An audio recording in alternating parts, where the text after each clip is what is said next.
Was fasziniert uns an ihm? Was hat ihn zu der Person gemacht, die er heute ist? Was bewegt Menschen dazu, ihn zu hassen, ihn zu besuchen? Metal-Leute und willkommen. Dies ist die Geschichte des Drachenlord.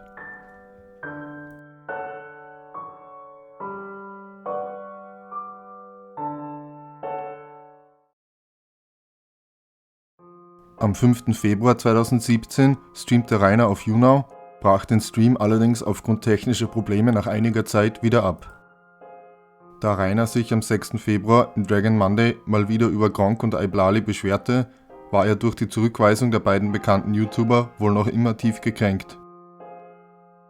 Am 7. Februar streamte Rainer um 8 Uhr morgens auf YouNow und informierte die Zuseher über seine Frühstückspläne. Was gibt's Leckeres? Nichts Besonderes. Makaroni mit Käse jetzt zum Auftakt und dann esse ich noch ein paar Brote. Wenn ich noch Hunger hab. Ein paar Kräuterkäsebrote. Dann behauptete er, wieder einmal eine Freundin zu haben und streamte am Nachmittag erneut. Auf dem Teamspeak-Server stellte sich Rainer schützend vor Abby Sunrise. Gern geschehen. Oh mein Gott. Meine Schöne, du klingst aber ganz schön kaputt heute.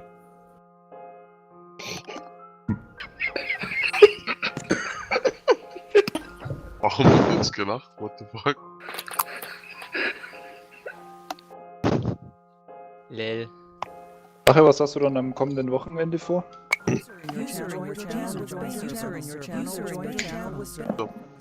Holy. Servus. Wenn ihr nochmal meine Abby auslacht, fick ihr euch alle, Alter. Das ist klar, ist. Halt die Fresse, du fettes Schwein. Ficker, und wie lösch willst du dich. den ficken? Du hast doch deinen eigenen Schwanz seit ewigen Zeiten nicht mehr gesehen. Ja, Da aber muss ich man- kann ihn wenigstens wo reinstecken, Alter, du nicht. Der 8. Februar begann mit einem Stream um die Mittagszeit, erst auf YouNow, dann auf Twitch, wobei Rainer hauptsächlich Musik abspielte und auf Spenden wartete. Auch das Regenbogenschaf hatte einen kurzen Auftritt, wurde von Rainer aber gleich gekickt. In einem Infovideo beschwerte Rainer sich über die Streaming-Plattformen. Weil ganz ehrlich, Hitbox, ihr dummen Arschlöcher, habt mich gesperrt ohne Grund.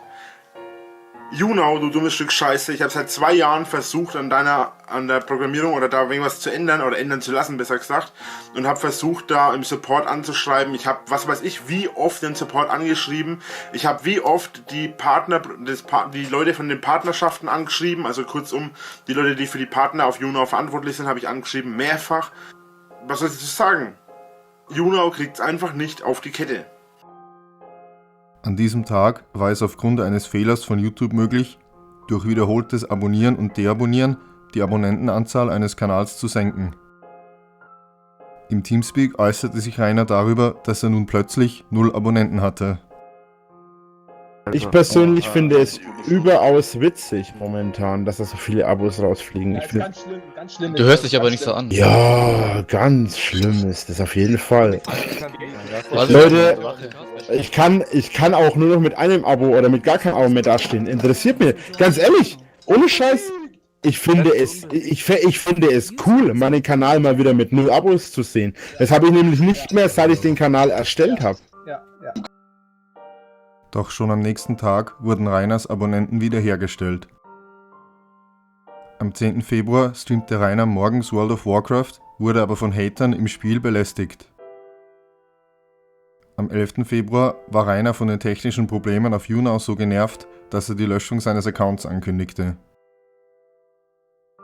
YouNow, du kannst mich so am Arsch lecken. Ein Wort, ein Mann. Ich lösche diesen Account, sobald es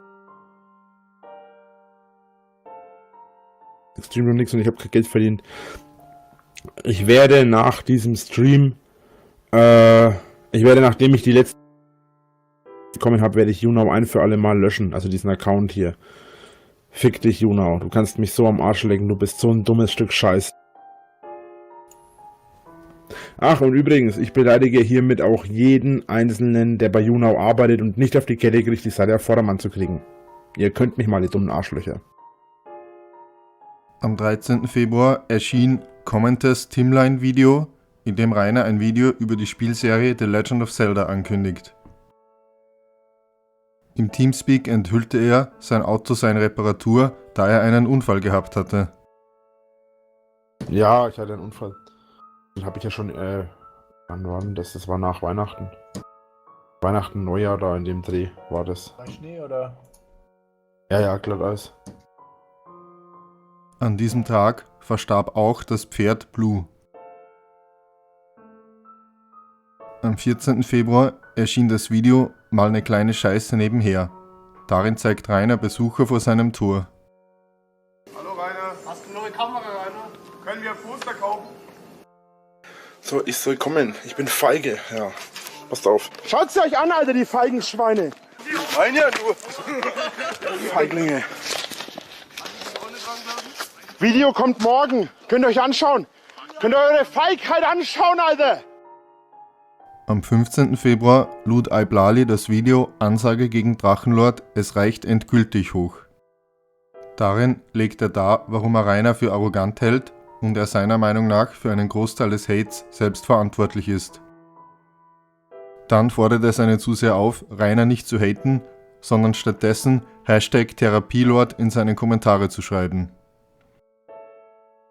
Kurz darauf begann Rainer, Videos auf seinem Kanal zu löschen oder auf privat zu stellen.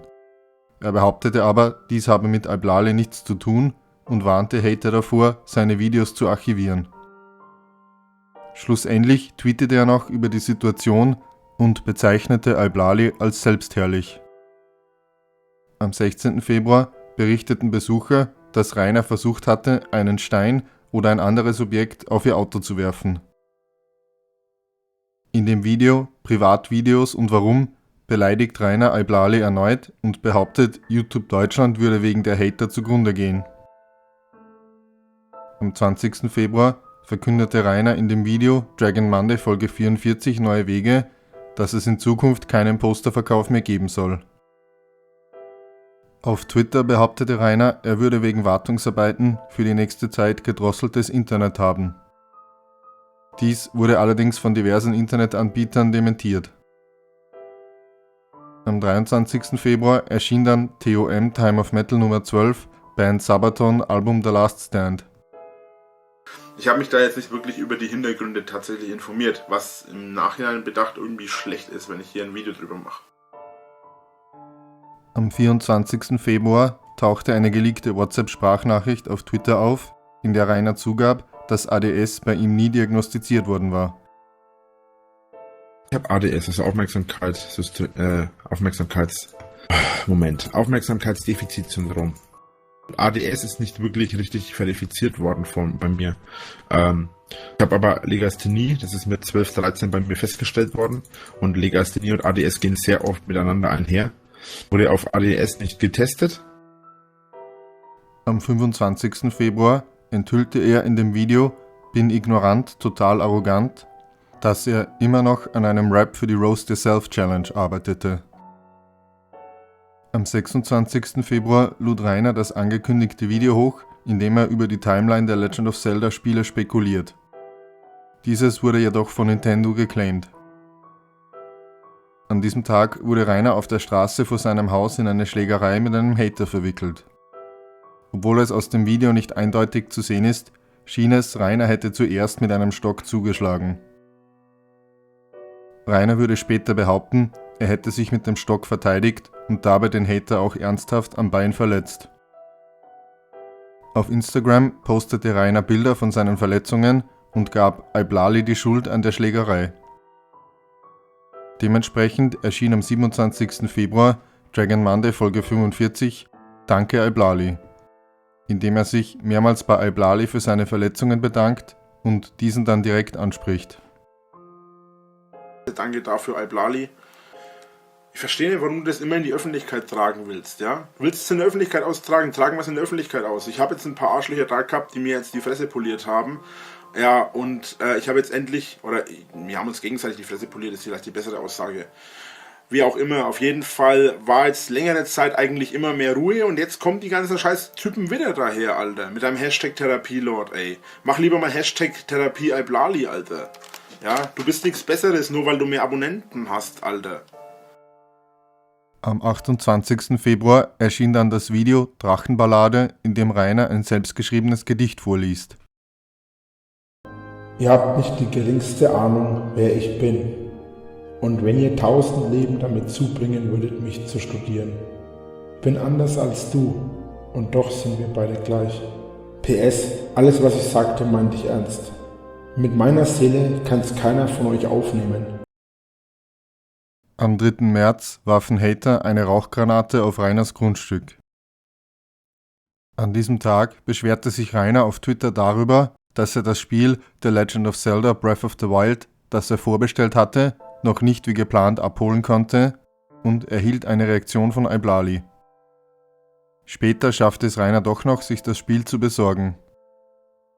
Dementsprechend war er die nächsten Tage hauptsächlich mit Spielen beschäftigt. Am 6. März erschien dann das Video Gaming Vlog Part 2 Zelda Breath of the Wild Verlosung. Darin kündigt Rainer an, die Elgato Game Capture HD 60S und Poster zu verlosen. Die Elgato konnte er selbst nicht nutzen, da er keinen USB 3 Anschluss hatte. Am 8. März offenbarte er in einem Instagram-Video, das Spiel mittlerweile durchgespielt zu haben. Am 10. März lud Rainer auf Instagram zu einem Super Smash Bros. Turnier ein. Über die nächsten Tage lud Rainer dann Let's Plays zu Breath of the Wild hoch. Am 13. März erklärte Rainer die geplante Verlosung erst einmal auf unbestimmte Zeit zu verschieben und machte dafür seine Community verantwortlich. Das sind knapp 300 Euro, die ich euch in den Arsch schieben würde, einer undankbaren Community, die größtenteils undankbar ist. Natürlich rede ich nicht für alle, sondern nur für ein paar bestimmte Leute. Aber der Großteil meiner Community ist wirklich undankbar, das ist leider so. Am 14. März versuchte Rainer seine Ankündigung umzusetzen und seinen YouNow-Account zu löschen. Allerdings war sein Account danach immer noch aufrufbar. Vermutlich konnte die Löschung nicht durchgeführt werden, da Rainer Partner auf YouNow war. Am 15. März war der Hater Drul bei Rainer, wobei dieser so wütend wurde, dass er die Hater vor seinem Tor anbrüllte. Letztendlich wurde Rainer sogar handgreiflich. Junge, wenn ich mit dir fertig bin, wenn ihr den aufmacht, Ja? dann wirst du nie wieder lachen. Okay. Wann fängt's an? Jetzt? Also noch bist du nicht hier. Du weißt schon, Arbeit. Du und Arbeit! Junge! Also nicht. Schau, dass doch Arbeit geht, und schon von meinem Haus zurückzunehmen. Es ist- Das kannst du natürlich wissen, aber es ist Wochenende, weißt du?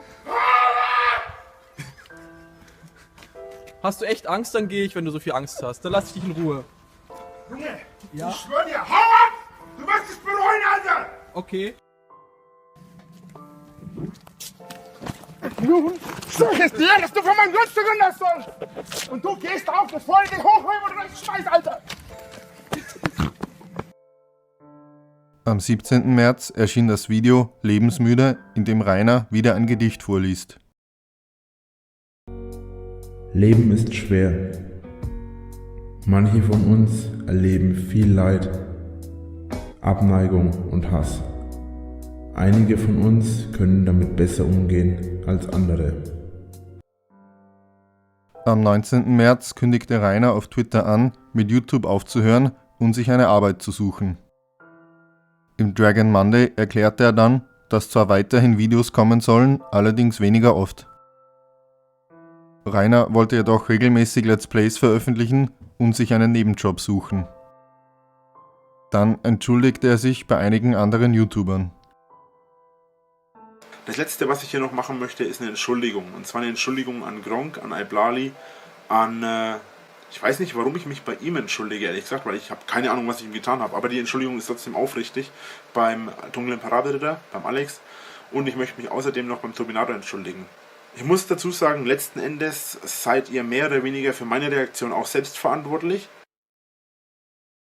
Somit erschienen in den nächsten Wochen und Monaten hauptsächlich Let's Plays, gelegentlich ergänzt durch Gaming-Streams. Am 22. März enthüllte Rainer im Bayonetta Let's Play, dass er vor allem am Wochenende viele Besucher vor seiner Haustür stehen hat. Am 24. März beschwerte sich Rainer auf Twitter über Herrn Newstime, da dieser bei seiner Berichterstattung auch erwähnt hatte, dass Rainer bereits mehrmals angekündigt hatte, mit YouTube aufzuhören und es dann nicht getan hatte. Am 28. März veröffentlichte Rainer die E-Mail eines Haters auf Twitter. Der Hater hatte Rainer angeraten, wieder Videos auf dem Hauptaccount zu machen, damit er ausgelacht werden kann, da dies die einzige Form von Entertainment ist, die Rainer bieten kann. Am 31. März löschte Rainer dann die Videos auf seinem Hauptkanal bzw. stellte sie auf privat, um sich in Zukunft seinen Let's Plays zu widmen. Am 1. April kündigte Rainer auf Twitter an, dass er nun wieder bei sich zu Hause Poster verkaufen würde. Auch erklärte er, eventuell seinen Hauptkanal wieder zum Leben zu erwecken. Am 2. April äußerte sich Rainer während eines Let's Plays über den Hater, der ihm den Zahn ausgeschlagen hatte, und über Herrn Newstime. Und ich denke mir und dann sagt der eine sogar noch großkotzig, das ist ein Gymnasiast gewesen, der ist voll viel besser als du. Und dann haut er mir einfach einen Zahn aus und ich denke mir, was zur Hölle, der will besser sein als ich, der ist nicht einmal halb so viel wert wie ich, wenn er auf Gewalt zurückgreifen muss. Und ganz ehrlich, so einen Kindergartenscheiß. Tausende, Millionen Menschen da draußen, inklusive anderer YouTuber, die mir erstens auf den Sack gehen. Jetzt habe ich den Namen vergessen. Herr Newstime. Ich habe dir 100-mal gesagt, lass diese scheiß Videos über mich.